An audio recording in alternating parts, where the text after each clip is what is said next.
Jangan bilang-bilang bersama saya Coach Yura di podcast video Mantra Hati, Manajemen Transformasi Harapan dan Tindakan. Pada podcast kali ini saya mengundang seorang narasumber bintang tamu anak muda yang benar-benar sudah menunjukkan kreativitasnya untuk ikut berpartisipasi dan eksis di YouTube. Jadi tema kita pada sesi kali ini bagaimana menjadi seorang YouTuber from zero sampai posisinya dia sekarang. Oke? Don't skip this video.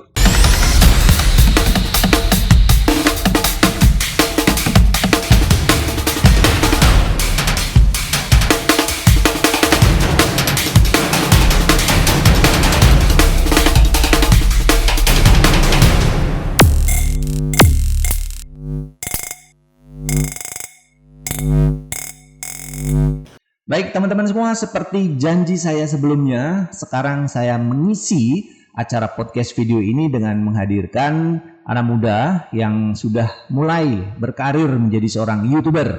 Nah, namanya saya akan perkenalkan sebentar lagi, dan semoga channel ini bisa memberikan informasi kepada kalian semua bagaimana tahapan-tahapan menjadi seorang YouTuber dari zero ya sampai mendapatkan penghasilan misalnya, atau apa sih langkah-langkah strategi-strategi bagaimana mengawali, bagaimana memulai, lalu memilih konten dan mendesain segala sesuatunya. Untuk itu kita akan mulai perkenalkan bintang tamu saya ini. Jadi buat kalian semua siap-siap ya.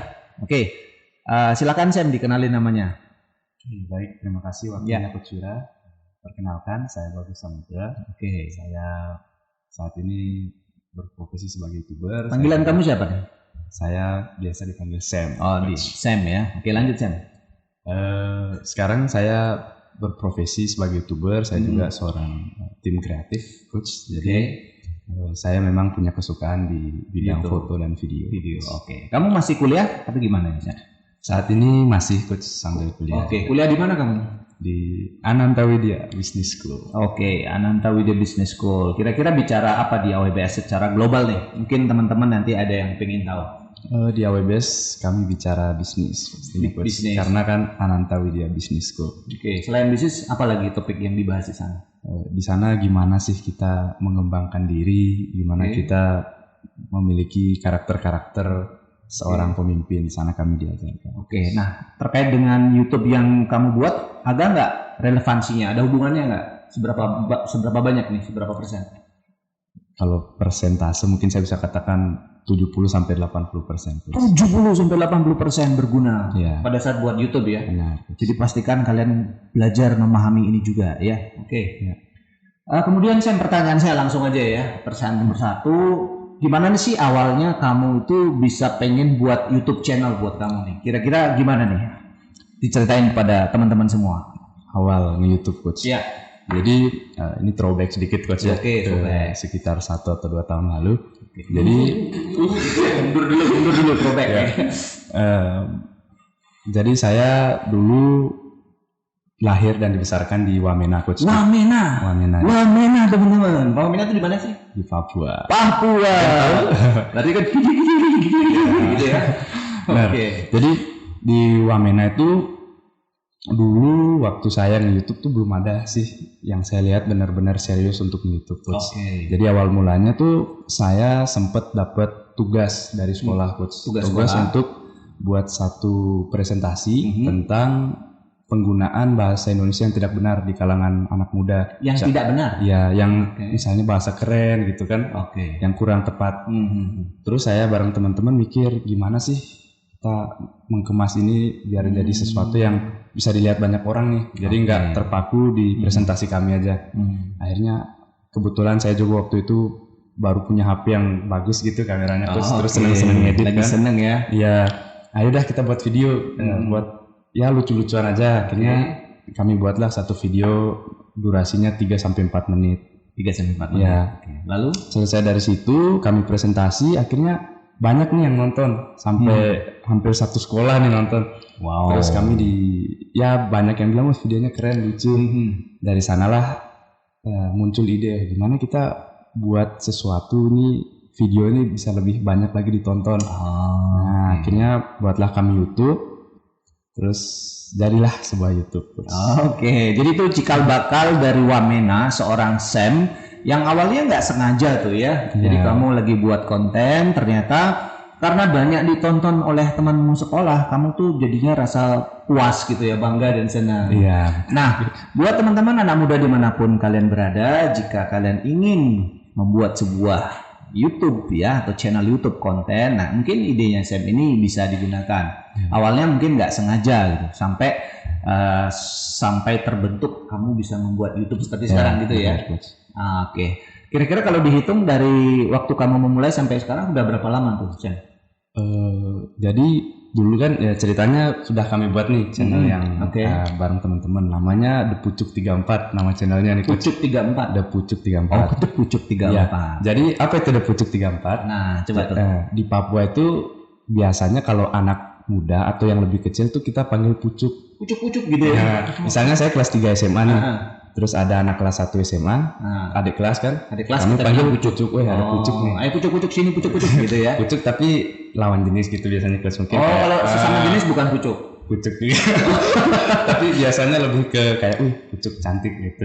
Misalnya. Nah, kalau ada nggak yang bilang cowok tuh pucuk ganteng gitu? Ada biasanya cewek yang ngomong gitu ke cowok yang kecil. Akhirnya karena kami mikir kami masih kecil nih, masih SMA, pucuk lah. Akhirnya muncul The Pucuk 34 itu angkatan dari sekolah kami, SMA negeri ya 1 Wamena angkatan 3. Gimana kalau gini, pucuk cinta ulang tiba kalau gitu? Beda ya, sambung ya. Ya.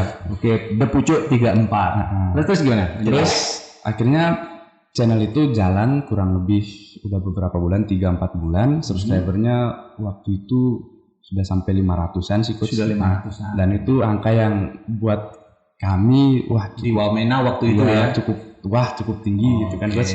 Tapi adalah problem internal, Coach. Seperti channel itu jatuhnya kebanyakan mungkin saya yang ngelola gitu kan, Coach. Nah, teman-teman saya kurang ada bantu-bantu gitu, Coach. Support gitu ya. Saya banyak.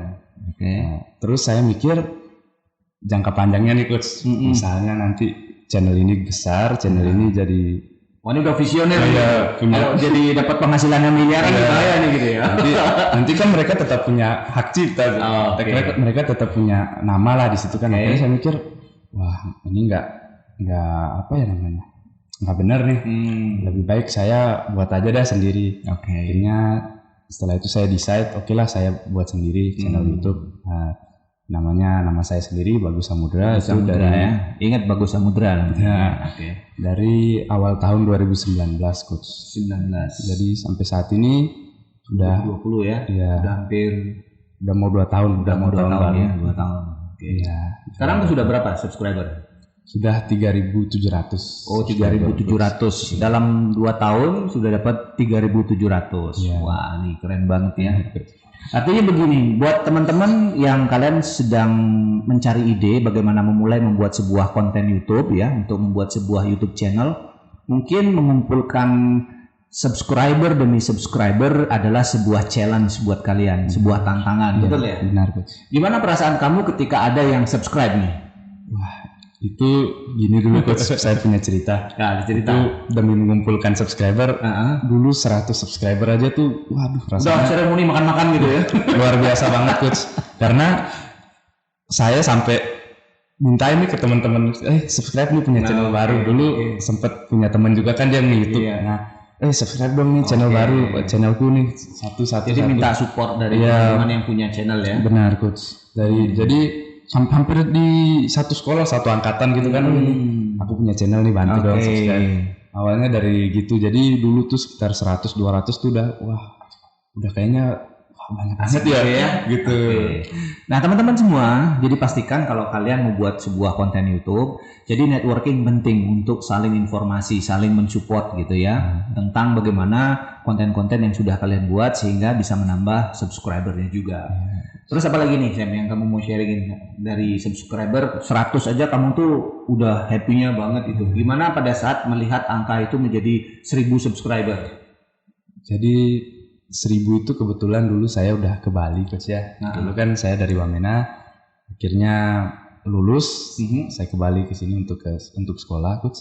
Jadi ceritanya dulu di Wamena gini coach, di sana kan susah sinyal nih coach. Susah sinyal. Untuk bisa dikatakan waduh, jeleknya di Bali tuh masih bagus lah di sana. Nah karena keterbatasan jaringan pun itu dulu saya baru tahu YouTube itu mungkin 2016 2017 coach.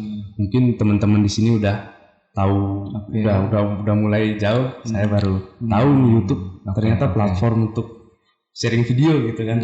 Nah akhirnya dari sanalah saya ngeliat wah ini ternyata bagus nih, ternyata bisa ngasilin sesuatu. Dan awalnya tuh saya juga mikir gini sih coach, lebih ke buat dokumentasi gitu coach. Jadi saya ngeliat YouTube ini platform selain kita memang bisa berbagi, ini bisa buat kita juga kan coach untuk waktu yang lama nanti di masa depan mungkin saya ngeliat lagi jejak digital ya. Benar, jejak data semua di sana. Oke. Nah, jadi teman-teman anak muda dimanapun kalian berada, ini satu kisah atau pengalaman tepatnya yang disampaikan oleh sahabat kalian di sini, Bagus Samudra, bagaimana dia awalnya membuat sebuah YouTube konten sampai akhirnya. Nah, kamu tuh belum jawab tuh gimana rasanya setelah 1000. Gimana rasanya setelah 1000? Setelah 1000 coach. Pada saat lihat tuh 1000 kayak gitu, gimana tuh ekspresi kamu? Saya ingat banget sih itu. Saya ingat waktu itu lagi hujan nih coach. Lagi hujan. Wah. Saya pengen nyebur aja tuh coach. Nyebur. Jadi hujan berkah, hujan karunia. Kayaknya hujan subscriber gitu ya. Benar coach. Itu dari saya mikirkan waduh ini yang awalnya iseng-iseng ada loh orang yang mau subscribe sampai 1000. Puji Tuhan banget lah saya mikirnya gitu. Keren. Dan sejak saat itu kamu sudah bisa mulai ikut program partner ya sama YouTube gitu. Benar coach. Menarik. Nanti kita akan bahas lagi. Nah, ada beberapa kesimpulan buat siapapun kalian ya ingin membuat konten YouTube dari nol. Pertama, kalau saya sampaikan di sini adalah harus punya satu kemauan dulu. Mungkin awalnya si Sam sendiri nggak jelas dari mana arahnya, apakah menjadi seorang YouTuber atau enggak, tapi dia hanya ada satu kemauan untuk membuat sebuah konten gitu ya. Pertama adalah kemauan, yang kedua adalah komitmen. Jadi harus komit. Nah, dia udah tadi nyebar channelnya ke teman-temannya, minta support, saling subscribe dan seterusnya. Ini penting. Yang ketiga ada konsisten. Jadi harus konsisten memberikan sebuah konten di video-video YouTube itu apapun bentuknya. Yang penting kalau sudah ada subscriber kan dia bisa nunggu tuh. Dia kan bisa menunggu dan ada harapan apa sih yang akan disajikan berikutnya di video berikutnya. Lalu yang keempat adalah kesabaran.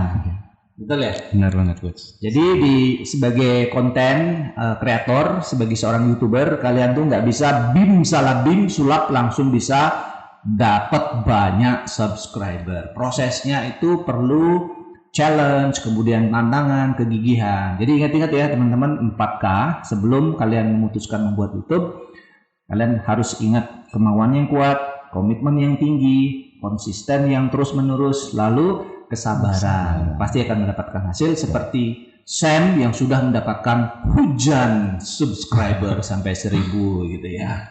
Oke, mau ditambahin lagi? Ada? Lanjut dulu coach. Lanjut. Oke. Nah, yang kedua nih pertanyaan saya, apa sih motivasi seorang Bagus Samudra itu akhirnya ingin membuat sebuah YouTube channel? Motivasi. Apa motivasi kamu? Akhirnya ya kan, akhirnya. Dari yang tadi tidak tahu, ternyata bisa partneran sama YouTube, ada potensi penghasilan. Nah, sekarang nih apa yang menjadi motivasi kamu membuat YouTube? Atau bahkan sebelumnya, sebelum kamu ngerti apa-apa? Yang jelas, apa sumber motivasi kamu? Ya seperti yang saya tadi juga sampaikan coach. Saya lebih awalnya tuh malah nggak terlalu kepikiran untuk uang gitu coach, nggak terlalu bukan uang ya, money oriented coach, tapi bukan money oriented, lebih ke karya kreatif gitu ya. Iya, karya selain itu gimana sih itu bisa simpan digital gitu ya, simpan data di sana. Jadi nggak punya hard disk atau gimana nih? Ada terus hard disk cloud ya. Hard disk cloud. Jadi simpan video di YouTube. Ya makanya tuh awal-awal video saya pun itu berupa vlog saya ke satu tempat. Jadi motivasi saya itu kembali pertama buat dokumentasi karena saya sendiri orangnya emang suka dengan kenangan gitu Coach. Wah, romantis juga nih si Samudra, suka kenangan ya. Suka dengan sesuatu tapi tidak hidup di masa lalu Coach. Oke, harus move on, nggak hidup di masa lalu. Suka mengenang lah Coach, karena setiap bagian hidup pasti punya cerita tersendiri kan Coach. Ada satu video kamu yang saya juga waktu nonton tuh terharu juga ya, ketika kamu berangkat mau kuliah di AWBS gitu kan. Itu kamu kayaknya di airport deh, dari rumah kamu ke airport, terus kamu ada perpisahan sama adik, saya nggak jelas itu. Momen-momen ketika kamu mau kuliah di Ananta Widya Bisnis School. Itu gimana tuh saya? Wah, benar ya, seperti itu contohnya sih Coach ya. Jadi ada momen-momen kenangan gitu.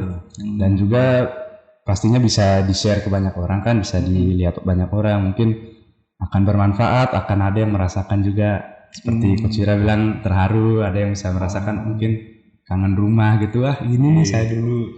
Dan pastinya bisa menghasilkan. Jadi waktu itu saya sebenarnya berpikiran gini, kok Bagus Samudra tuh tahu ada AWBS gitu loh. Kamu tuh di mana bisa tahu ada AWBS? Nah, itu dia Coach. Saya ya orangnya nggak suka ribet pastinya Coach ya. Suka ya sesuatu yang simple tapi bisa baik untuk jangka panjang gitu Coach. Nah, makanya dari awal saya SMP dulu Coach ya sudah kepikiran nih mau kuliah kemana. Karena saya mikirnya waduh saya nggak mau dong gini-gini aja nanti misalnya kuliah terus mungkin nganggur, mungkin nyari kerja. Akhirnya ketika udah SMA saya mulai searching browsing, muncullah saya nyari sekolah bisnis kan. Karena saya nyari sekolah bisnis saya mikir apa nih sesuatu yang nggak bakal ditelan zaman. Benar. Karena kan saya waktu itu sudah tahu YouTube, saya tonton 5 pekerjaan yang akan tergantikan oleh robot gitu kan Coach. Nah, saya mulai berpikir nih, apa nih yang nggak akan tergantikan oleh zaman. Nah, bisnis ini saya pikir nggak akan ada matinya nih kayaknya, karena selalu akan ada bisnis. Dari situlah searching, wah ada nih kebetulan di Bali, Ananta Widya, saya di kampung sendiri kan, kayak di sini. Kamu searchingnya cari di mana waktu itu? Di Google Coach. Google ya. Jadi simpel ya yang Sam tadi katakan, simpel tetapi bermanfaat jangka panjang. Nah, ini yang luar biasa. Ada satu filosofi di balik kata-katanya si Sam itu ya. Berarti motivasi kamu itu pertama bukan uang katanya ya, tapi lebih kepada menyimpan kenangan ya, apalagi memori yang terkesan gitu di YouTube kamu sendiri. Mungkin nanti sudah kamu jadi opa, oma gitu, mau lihat, ini dulu waktu pertama buat YouTube gitu ya, bisa ketawa sama anakmu, sama cucu kamu nanti gitu. Nah yang saya bisa tangkap bahwa ketika kalian membuat sebuah konten di YouTube channel misalnya, kita bisa melihat sumber motivasi yang bisa menggerakkan seseorang. Mungkin kamu lagi nonton video ini juga lagi berpikir, pingin nih buat YouTube channel gitu kan, karena katanya penghasilan bisa gede gitu saya ya kalau yang sudah subscribernya banyak. Lalu pesan saya, jangan lihat penghasilan orang yang gede aja, lihat bagaimana dia membangun YouTube ini dengan semangat, dengan konsistensinya, dengan kegigihannya gitu kan. Nah kalian kan mungkin belum paham, tapi saya yakin kalian pun bisa dengan cara 4K tadi ya, ada konsisten dan komitmen serta kesabaran. Nah berarti pertama, pada saat membuat YouTube, kalau memang orang kan banyak tuh, kamu bukan uang nomor satu. Karena sekarang hasilnya mungkin belum seperti diharapkan. Nah begitu nanti hasilnya miliar tuh, kamu udah nggak berbicara lagi memori, uang nomor satu. Nanti bisa berubah. Oke, itu joking ya. Joking. Nah pertama yang harus kita perhatikan adalah achievement ya.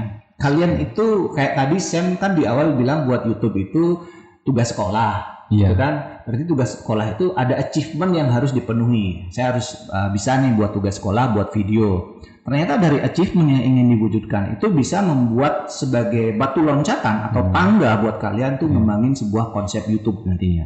Yang kedua, recognition, pengakuan gitu. Begitu Sam di satu sekolah nonton videonya, banyak yang ngakui, banyak yang senang, akhirnya Sam lebih termotivasi. Makanya ini kalian harus pintar menemukan sumber motivasinya. Apakah kalian termasuk anak-anak atau orang-orang yang suka achievement, yang kedua itu suka recognition, suka diakui, pengakuan. Nah, ayo berkarya sekarang membuat sebuah konten YouTube. Lalu yang ketiga, diversity. Apakah sumber motivasi kalian itu adalah hal-hal yang berbeda? Misalnya sekarang kan konten tuh banyak Sam. Ada orang khusus ngeliput perjalanan naik bus gitu misalnya. Itu banyak juga ya. Ada YouTuber yang sukses. lalu ada yang khusus mengamati tentang penyeberangan di pelabuhan ya gitu. Saya juga pernah melihat ada orang khusus untuk ngeliatin pagar rumah orang. Dan itu subscribernya banyak-banyak loh. Dia datang dari rumah ke rumah hanya mau ngesut ini pagar bentuknya ada yang minta lesan gitu. Jadi banyak sekali konten. So jangan berpikir bahwa kamu tuh harus ahli di satu bidang. Kalau nggak punya keahlian, lihat aja tetangga. Misalnya kalian apa nih? Misalnya mereview jenis-jenis bangunan rumah gitu kan, jenis-jenis pintu. Banyak sekali konten-konten. Jadi diversity di sini. Ada perbedaan yang kalian bisa ungkapkan kayak gitu atau unggah nanti di YouTube. Lalu yang keempat adalah creativity. Bagaimana kreativitas kalian tuh bisa menciptakan sebuah konten video yang menarik. Barulah nanti berujung pada financial. Kira-kira seperti itu Sam ya. Benar. Karena kalau kita sudah kreatif, menemukan kecintaan, kesukaan yang kita lakukan, berarti pada saat membuat video konten itu nggak ada bosannya. Pasti pingin buat lagi. Benar. Terlepas apakah yang subscribe sudah banyak atau tidak, ibaratnya itu investasi ya. Kamu upload video aja, siapa tahu sekarang belum banyak yang subscribe, bisa jadi 3 bulan banyak, 6 bulan, 1 tahun gitu ya. Oke, thank you Sam. Nah yang ketiga pertanyaan saya, bagaimana tips kamu nih Sam untuk memaksimalkan potensi channel YouTube kamu nih? Gimana caranya? Maksimalkan tipsnya potensi. Wow. Kalau ini mungkin kita lebih berbicara ke algoritma juga Coach ya. Wow, algoritma. Algoritma YouTube. Siap. Karena channel YouTube itu nggak jauh-jauh sama algoritma sendiri kan, dimana kita memaksimalkan SEO misalnya SEO itu search engine optimization. Jadi tips saya nih untuk memaksimalkan channel YouTube buat teman-teman sih. Silakan disimak baik-baik. Buat satu konten yang unik dan konsisten pembahasannya Coach. Misalnya kalau seperti yang Coach bilang tadi, mereview jenis-jenis rumah atau misalnya tentang tanaman atau jenis-jenis pagar. Tapi konsisten sama satu topik gitu ya? Ya gitu, itu lebih bagus. Akan lebih baik Coach. Nah, kemudian juga boleh nggak gini, habis nge-review pintu kita nge-review hantu kayak? boleh aja gitu ya. Tapi itu tidak bersahabat dengan algoritma lah misalnya. Gitu. Wah, dan keren. Sebenarnya itu juga satu mistake yang saya sempat lakukan Coach. Pernah ya? Kemudian mungkin membuat sesuatu yang baru. Tapi seperti yang kita sering dengar ATM ya. Amati, tiru, modifikasi. Mungkin udah banyak nih yang ngebahas tentang gadget, tapi kita bisa buat sesuatu yang unik. Misalnya kita ngebahas gadgetnya di atas gunung dengan pemandangan yang indah. Jadi kan itu sesuatu yang unik. Bahas gadget sambil menyelam gitu. Rusak semua. Terlalu unik gitu ya.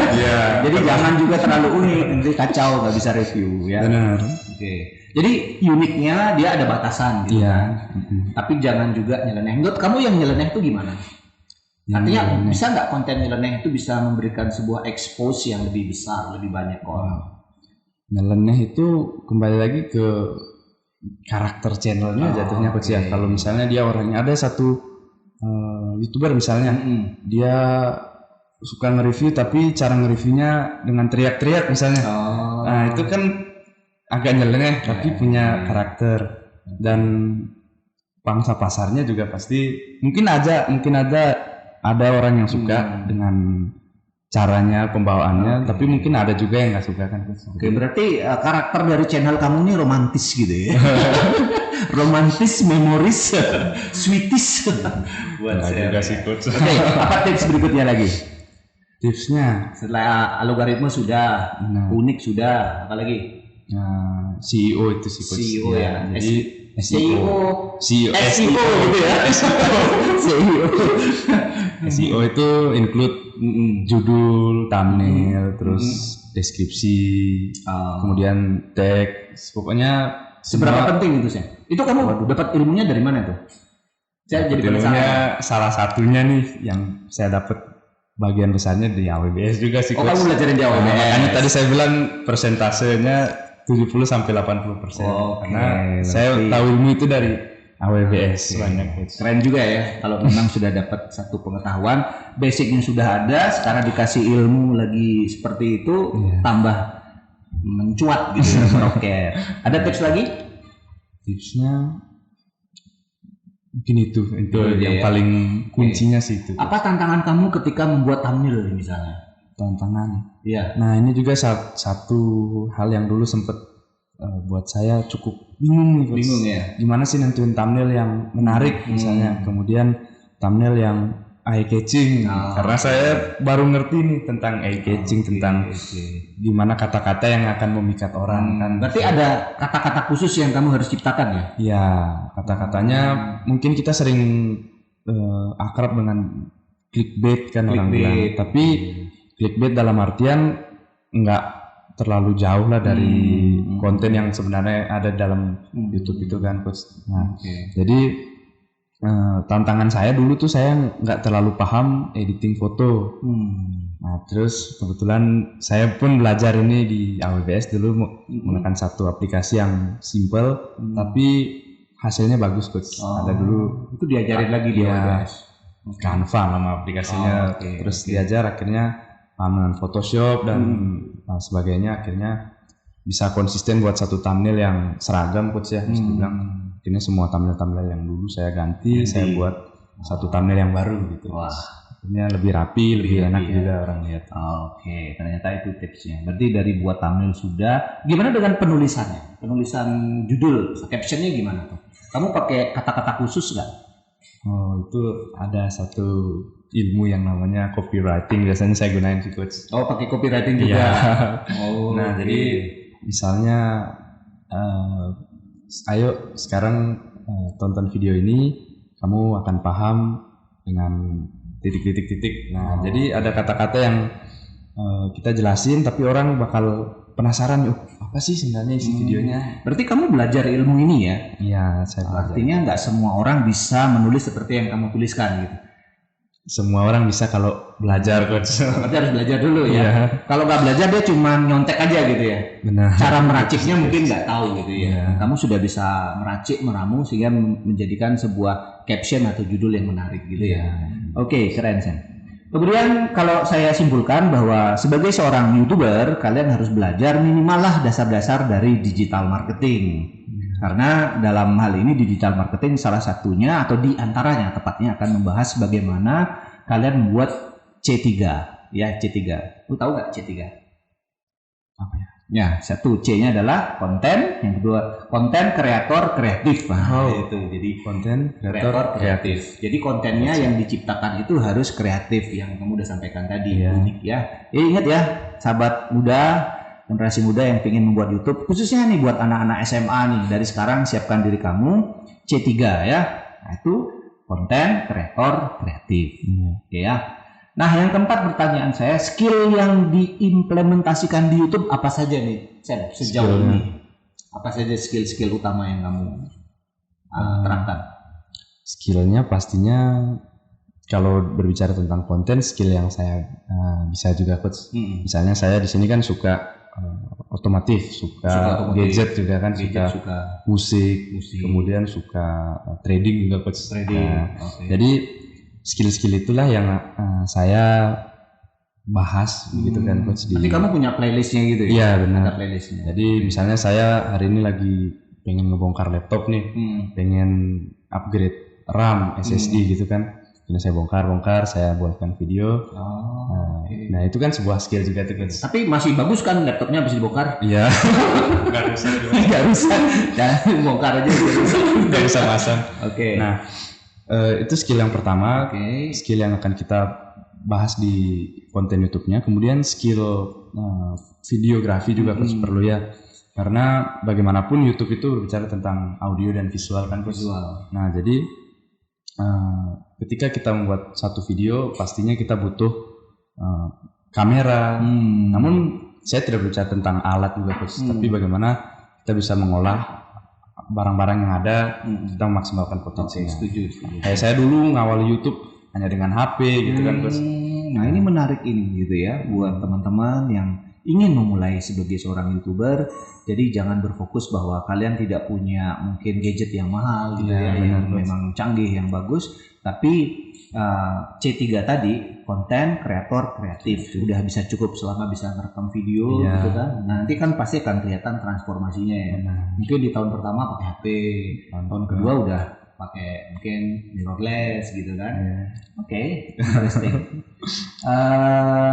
Jadi saya rasa kita break dulu, kita akan sambung lagi di sesi yang berikutnya. Masih bersama saya, Coach Wira. Salam mantra hati, manajemen transformasi harapan dan tindakan. Jangan bilang-bilang.